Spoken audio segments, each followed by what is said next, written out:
Let's start off with kind of rewinding back to March when everything kind of happened and the world kind of locked down. Did you guys go remote right away? And kind of what was that process like for you guys at the office? Yeah, so we quickly just talked to everybody and said, "Hey, what's your comfort level?" And none of us really had outside of just scheduled meetings. None of us really had a desire to drag anybody into the office. Given basically the pivot for any crisis is get on the phone. Meetings are not necessarily ideal because we'd already done a lot of planning for clients, and so nobody was starting a new plan. It was more we knew, John and Jane had a successful financial plan, but now, gosh, did we test it for a 40% drawdown and a extra 100K to help their kids get through not being able to work for the next 6 months or something. So we had to just call everybody and make sure, I say everybody, high percentage of our big clients, and see how a potential shutdown would affect them, any foresight they had with regards to who they were going to need to help.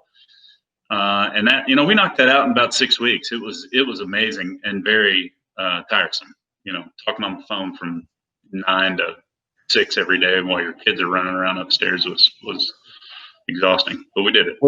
Was the general sentiment of your clients pretty panicked, or was it, did they kind of, did your clientele say, "Hey, we've kind of seen stuff like this before"? What was kind of the general sentiment? So you've heard these stories before, but the general sentiment, and then I'll tell you a little story, but the general sentiment was really dictated by us. And I think two things. One, it wasn't our fault this time. So nobody was looking for me to explain what was going on with Lehman Brothers and why we had just bought some piece of crap triple B paper that used to be baptized as gold. But this time it was like, what are you seeing? What are your, and these are the long-term relationships that we have. People were looking for us. And I think this speaks to the independence that we have. They weren't like, what's Fifth Third, where we used to work, or what's LPL saying about this? They want to know what we were saying. And I have, and IFP and Aaron and his team are part of this analysis, but I've surrounded myself with information that, I just didn't see it. I mean, I saw the pandemic, but, there were some numbers that didn't make a lot of sense. I didn't see why we were discounting the S&P's earnings the way that we were. And so we saw it as an opportunity. And I think that's the equivalent of, and you've heard these stories, right? The pilot gets on and says, "Oh my God, we are going to go down," and everybody freaks out. I think I got it. Versus there's some turbulence and the pilot says, "Hey, it's a little stormy, it's choppy, we'll get through this. I need to make some adjustments, hang in there." So we certainly pivoted to the "we got this. Here's where we think the opportunities might be. We're not going to sell anything. We want to buy some things. Please tell us what your comfort level is." 9 out of 10 people said, "Can I send you money?" It was insane. Right. I wish we'd grown $20 million. I think we brought in $5 million in new assets since March. I've heard that from a couple people, so I'm not surprised, but I feel like if you're proactive and on the phone with them, that is the case. And my clients tend to be more millennials of my age, so they're more looking to deploy assets places. So I guess that's maybe more of a common reaction for my clients, but overall, I've heard that. So I was going to ask if you guys are, obviously you're probably preparing for whatever happens for the election, but do you see different kind of paths for the market depending on who gets elected? Yeah, that's a hard one to call, Chris. I haven't really wrapped my head around it right now because I've since 2015, with all this noise that the market has thrown at us, anytime you've tried to fight the Fed or fight the actual numbers or look at this situation as if it's different, you've not been rewarded for that type of thinking. So we're not making any binary decisions like we have to do this and it's going to be big because of the election. But what we are doing is taking advantage of the momentum and maybe selling into it a little bit. And so we're not out of the S&P, but we may add a little bit to our S&P buffer strategy. We're not overweight small caps, or large value, but we may tilt into some of those areas that we've not been over allocated to buy some stuff with things like large growth that have run up so much. We just sitting around doing nothing because it's working is one strategy, but it's almost like we have to do something right now. The election's a good part of the conversation. To then go back to clients and say, hey, here's how we're handling risk management around the election, because clearly I don't think whatever side you're on, neither of them are going to make anything better, and I don't see any of them making anything any worse than it currently is. If you want to be, that's as political as I'll get, because there's a bunch of fools running that place. I don't care what side. Still land the odds up there. I get it. So that you kind of explained, I guess, how your current clients reacted and working with them a little bit, some of them investing new assets. What have you guys been doing, or what have you seen opportunity wise in terms of getting new clients? So maybe touch on what you guys would do in a normal world, and then what you've maybe transitioned to doing to kind of get new assets and new clients. So our approach has always just been, in contact with people. So I haven't changed anything. The only one thing that's really changed is I can't be an effective member of the Bourbon Society anymore because we're not meeting. And Jeremy hasn't been able to teach his retirement readiness courses, which was an in-class retirement seminar. But there's a pipeline from all of those prior networking experiences that we can then just dive deeper into. It's not new faces, but it's reminding people what we're doing. I still have a weekly BNI meeting, Business Networking International, that I'm a part of, and we're doing all that virtually. So yeah, trying to use a more virtual digital presence to just continue the consistency that we were implementing when we were able to meet people in person. Now we're just trying to do the same thing virtually and with Zoom meetings and other things. So how have we grown? Same way we were, just not going anywhere and letting people know we're still here, and not hesitating to pick up the phone and call. And the only other thing I would add is, I think, again, because we are a presence, none of us kind of went and hid anywhere. We've gotten a couple phone calls from folks, whether it be selling their practice or a relative of my wife's. It's the husband of her cousin. He owns a bank, and we just had a call today with him. He's like, I don't want to start a broker dealer or an RIA, but I need a place to start creating an asset because my bank has a need for consistent revenue. And we're like, oh, we used to work at a bank. We know how that model works. We may even start another business that we each own together that then deals with that bank's clients. So if anybody's got that opportunity, that's obviously the ideal way to grow, is find a bank. It's funny because I know some of the business owners that I know here locally in Tampa, the ones that, like you said, that just kind of keep it going and keep like in the action, if you will, and just keep moving. So as an example, my buddy who owns a restaurant, and they were already fast casual, so there wasn't as much dine-in, so he was a little bit more better situated. But I know a lot of businesses here that kind of had to stop or even go out of business, but he honestly just kept at it and kept doing the digital marketing and kept coming in every day and just kind of hustling. And he kind of pivoted and got a new crowd of people of people that were home at different times, that he got a crowd that he didn't have before. And so now as things return to normal, the former crowd, the business crowd, the lunch crowd is coming back in, but he has this new group of people. So only point being is that people like you and him and just staying active and staying on it and doing something versus just kind of sitting back and letting the world affect us is, to me, the difference of success sometimes. It can be. And yeah, I don't think we dug our heels in on anything either. I mean, if you want to be specific to the pandemic, we have been very non-specific about any opinions around who should be wearing masks or any of that kind of stuff. I mean, just very much aware that this has kind of made a already pretty tribal situation in this country even more so. Sure. And so our portfolio strategies, our planning strategies, our conversation with the public have been very much just about themes, not actual ideals, I guess. Or how we need to be behaving. We're not imposing ourselves on anybody, and I think that's resonated pretty well. Great. Well, I kind of want to transition from maybe more of the, you know, business advisor specific side to maybe more of the lifestyle side. But so Sure. you guys, so March hit, you guys all kind of went to work from home. You said you guys are just now, you're back in the office now. When did you guys come back to the office, or are people still working remotely? Yeah, so the office staff, Marcy kind of stayed here, our experienced director. She didn't want to be home with her husband, and nobody else was here, so she was like, the building's not sick, and so as long as we keep people kind of away, she was comfortable just being here and masking up when deliveries came by and whatnot. And we just made sure one of the owners came by once a day or something, and just because things have kind of flared up here again, and some people do have some concerns about exposures, and so we just said, okay, staff, you need to go home. That's going to work just fine operationally.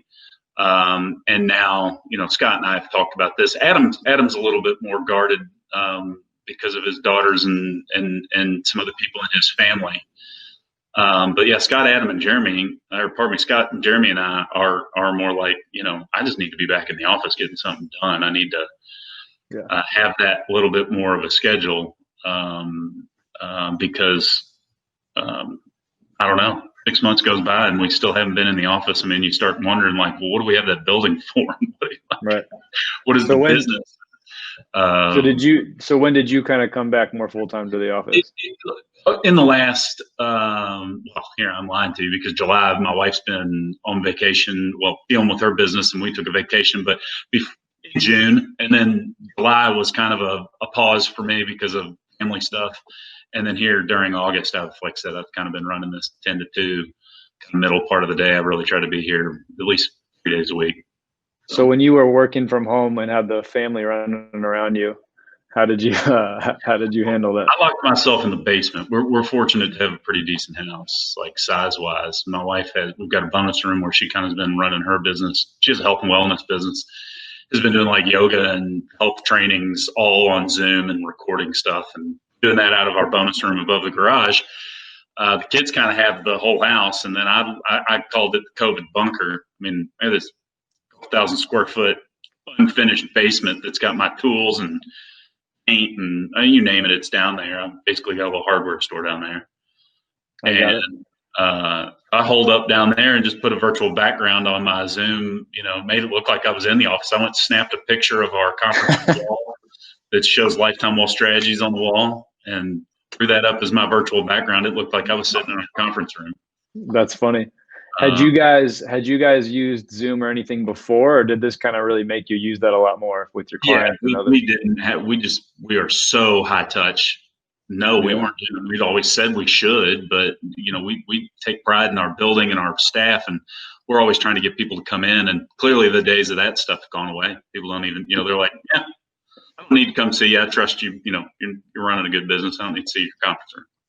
Do you see Zoom and video conferencing being a bigger part of it, even when everything settles down? Or obviously you're going to want people to come back. But I tell people all the time, life pushes you in the right direction when you least expect it. I think that the openness that people have to technology now is even greater. I think the efficiency of being able to invite somebody into your mind or your process without them feeling like they got to come to an office and get the hard sell.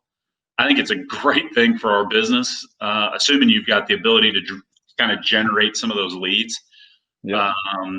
So no, I think what's going to happen is people will get back. I'm optimistic and I trust that we'll get back to whatever normal is. But that from an advisor standpoint, or even recruiting advisors like you're part of the business, I think we could be more effective doing it this way. And you've already seen it, I know. So, I mean, we've already brought on a couple of advisors that have never even come here in person. We've never met before because we did, virtual visits with them. I see more of that, and I think it's important, for us to, especially the team that we have, not just in the office, but the relationship we have with IFB. That you guys are really pushing the pedal on supporting us in that way. I see that, and I think that's going to be critical to our growth. Is I don't have to go out and figure it out. If I need something, I just pick up the phone, call you guys, and say, hey, how do we do this? What do you guys see? I mean, I don't want to insult you in either direction, but I would call you more of a younger advisor team. Sure. I don't know how old you feel in your body, but you guys are more of a younger group. what is Lifetime's goal? You guys just transitioned to us late last year. That's a hectic time. Right on the heels of that, you have a pandemic going on that you guys have been able to weather. So, I mean, it's been a tumultuous or, volatile time for you guys for the past year. So want to continue the momentum that led us to believe that we needed to build another building over there. I think that's, our aspirations are that we continue to acquire practices or bring on non-competing influences, accountants, other planners, other bank type situations. So whether we build a building and fill it up or continue to use technology and digitally grow the firm, it's challenging. I'm running a book of business. We have capacity for more clients, but and you and I've talked about this. Our business will grow through advisor acquisition, client acquisition, older practices that need a place to transition their assets to, so those clients are served. Us growing our business organically, and then younger advisors that there's no way to get into this business if I don't find a young person and help them understand it and give them part of my book, if you will. So those three components is our focus. Scott will eventually, Scott's the old guy, if you will. He's not even old, but Scott will probably be here a few more years, 10 years or so. I turned 43 on Thursday. I'm not going anywhere. I got 2 kids that are, need to go to college someday. So you turned this Thursday? I'll be turning in 2 days. I'll be 43. Okay. And then Adam and Jeremy, a little bit younger. They've all got kids. Jeremy's building a house. I mean, this is an institution, man. I love it. I love the job. Maybe I'll say, sir, it doesn't even feel like a job. The work of being a part of this firm will be something that we grow indefinitely. I'd say the next 5 years are really where we're going to put the fabric, though, of how big do we get? How many advisors do we get? We need to focus a lot on getting some extra staff in here that do other roles. So what's our focus right now? It's to continue to serve clients we have and focus on ways of growing. We were just talking with Ned. We have a group that 2 years now been talking to, close to $80 million book of business, and that deal's done. They're moving assets, and we're going to start buying that book over the next 6 months, and they're moving assets to IFP. So I don't really see that part changing all that much. I think to the prior part of this conversation, we've got more tools now to make that growth possible. Right. I can now say, hey, look at how we virtually run meetings. Look at, this extra technology that makes it more doable. So what do you think? So, I mean, you guys are more successful than the average firm. So if you had to put your finger on one quality or one thing that you guys do, or your hallmark, what do you think that is that has made you successful? Yeah, I think it's the partnership, the attention to detail. So those things kind of go hand in hand in the sense that because we have scale with our approach. So Adam and I will meet a client. He's a financial planner. I'm the portfolio person. We're both experts at what we do, and we're not concerned as to whose deal it is. We're a true team, and so we can accomplish a whole lot more together than apart. And right. People are looking for that immediacy because they're in some situation in their life that has meant they've needed our expertise, and so we can handle a lot of that. So where's our success come from? It's our team, and it's our expertise, and then I think the integrity that goes along with being independent, us being able to throw it all on the table. I mean, it's like you guys putting the grid on your website. We do it all the time. Here's how we make money. Here's how you make money. Here's why we're doing what we're doing. Yep. And it's focused on the client. It's not focused on Lifetime Wealth Strategies paying their bills. I get it. It's funny just because we obviously see a lot of different ways of advisors doing business. And a lot of the most successful teams, you guys may have what you think is a good amount of split IDs, but you actually don't have as many split IDs as some teams of your size. And it's because you're not really worried about if someone's getting 37%, the other one's getting 63 or 60. It's more about let's bring in the clients, let's all service them, and everyone's gonna be better off in the long term than they would have otherwise. So I see that as a common theme. The money in one pot and the bills, Exactly. So you, again, to reiterate, you guys, obviously you guys left LPL Financial last year. You came to our firm. I would ask, we kind of talked about what you guys are looking for in the future for your firm. What do you need most from the firm that you're partnered with? So the broker dealer and the RIA in the background, that a lot of consumers and clients don't really know what that stuff is, but obviously advisors need that.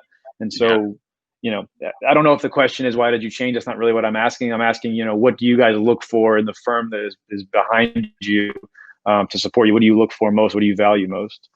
Well, one, I think, and we've worked through this together, the immediacy or the attention to the process, meaning I've got a problem, it needs to be solved.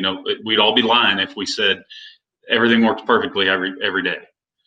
So that approach to, hey, here's what I'm trying to do. So whether it's an annuity transaction, an advisory piece of business, a structured note, I need to get the account open. I need to get the strategy placed, and I need to know that my broker dealer isn't going to have a problem, when I'm doing everything right with getting that done. So when we bring a new concept to the table or a new product to the table that I haven't heard no very often, unless it's just not possible. But so the partnership that we have that we've appreciated is everything we think is right for our clients, we've been able to do. Yep. And then it's what's going on in the background? What's your all's view of the future? And I think that the broker dealer's perspective of technology and ease, and not forcing us to have to live on one platform. It can complicate things, right? It's like, oh my God, what if I had business on all these different platforms? I don't think that's what you guys are trying to do. It was, why don't you just do things the way you think is right, and we'll sew it all together with some really good technology. And I see that focus. I see that focus continuing. The business just keeps changing around us, so I don't think anything's going to be perfect. Sometimes you do something and it's like whack-a-mole. But I do see your all's the tools that we have chosen to integrate are the tools of the future of this business. Am I perfect at it? Are we using all those tools the right way? Absolutely not. That's the unfortunate side of being a business owner, is I don't have time to sit down and play with tools all day.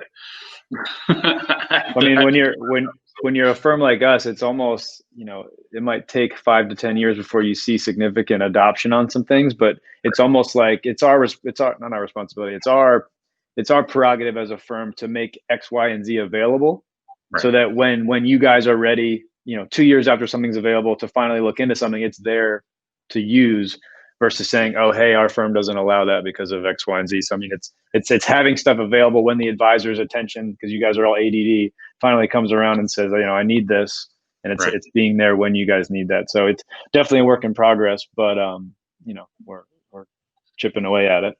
And the support on the potential support on the marketing side and some other things, I really do think, because you all have had to do this just to be where you are.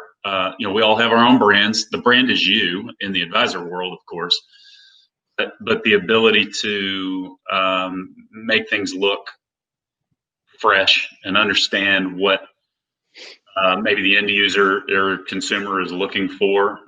So again, I bring up something like Snappy Kraken, or just the use of video, all of those things. And then how do you get into that atmosphere with you guys? We pick up the phone, we call you and say, hey, here's what we're trying to do, and it's like, all right, here's the tools you need to do to be better at video, or here's, we've got studio, if it makes sense and I want to come down to Tampa and have some fun, I'm sure you guys can help me figure out how to put my ugly face on everything. So but so I think you need to have that understanding, and you guys have done a great job of it. Not all broker dealers get media, and not just social media. Get the video side of things. I think that's a big piece, because we can't go out and see people. We got to have some other way for us to be seen.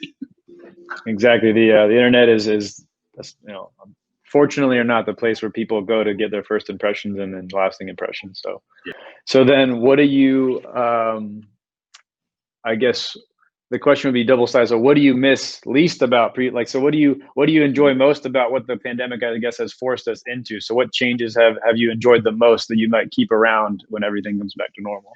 So I'm probably going to have a beard, and I'm probably not going to cut my hair real short again. And I'm probably not going to put a tie on. I've gotten kind of used to wearing polos and sneakers. And nobody has said anything about the dress during all this. So, it's definitely, and this, other than the national news, it's become a much more casual environment. Uh-huh. And I think people just are there now, right? It's and especially given the demands on life when you never know where you're going to be. It's like I can't be all dressed up running around my house dealing with kids and cooking dinner and all the other things that I do because I'm home more. I think some of the stigmas have just come out of the industry. Like, we all have to wear suits and ties and slick our hair back and look like Gordon Gekko. No. Most people want to see that, and it doesn't mean I'm out on the golf course. Most people want to see that I'm just living a good, relaxed lifestyle, keeping up with their money and making things happen. Is it all about facial hair and hip stuff? No, but I think that we're all gonna be a little more casual for the foreseeable future because of this. So. I think the world was already going casual, and this just accelerated it and made Lululemon stock go even further. Right. There's a reason that Brooks Brothers and Joseph Banks are Awesome. Well, that's all I've got for you, Evan. I think this is a very cool thing because I think the one thing is it's good to just have an excuse to connect with our advisors. So that's going to be fun. But I do think if we post things like this, I think other advisors will find it interesting to hear about how other advisors have reacted to these times, and just even post-pandemic. The thing that I've noticed, whether it's at our conferences or content that we put out, advisors like to see what other advisors are doing. Like, they trust their peers. You guys trust yourselves and your other advisors more than you trust anything that we say or the industry says. You like to see what other successful advisors are doing, whether that's products, services, technologies, whatever. And so I do think this is going to be hopefully valuable and interesting, entertaining, whatnot, for other advisors out there that, wonder probably what all of their colleagues are doing right now. So, and you got a high quality VO team there. Maybe you can, stream all of us that answer it the same way, just stream it all together. Like, when we all say we don't want to wear suits and ties anymore, it'll be fun to see everybody answer the exact same way. It'll be fun to see if we get some consistent responses, which I'm sure is going to be, my wife and kids are ready for me to go back to the office now. So right. Well, or my husband and kids or whatever. All of it. Well, let Bill and Karen know. I really appreciate everything y'all are doing, and we miss Tampa, kind of. Well, hopefully we'll see you guys in person soon. I think our conference is coming up in the spring, so we'll have it early on in 2021. Hopefully it's normal. But give Jeremy got a boat chartered, so we'll go fishing when we get down there. I'm down. Let Jeremy and Scott know that we said hello, and everyone at your office, whether they're there or not in person. All right, man. Peace. Thank you. Thanks, Evan. I'll talk to you soon.